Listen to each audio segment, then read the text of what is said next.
This is the cutest little Christmas village. It is for indoor use and it is made out of resin.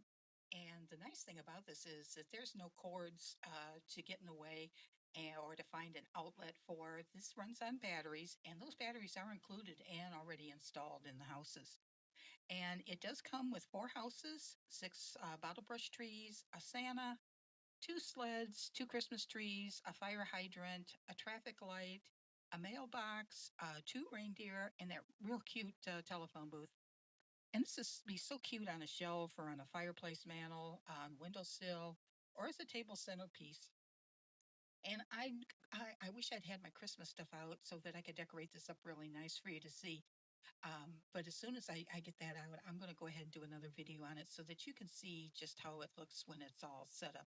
Because it really is really, really cute.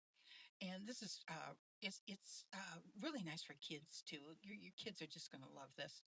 It is packaged so securely with those foam inserts, and so it makes it really nice when you're done for the holidays. You just put them back in the same packaging, and it stays secure all year. So pick one up, give it a try. Let me know what you think. And I want to thank Joy of Christmas for providing me a sample of this so that I can share it with you.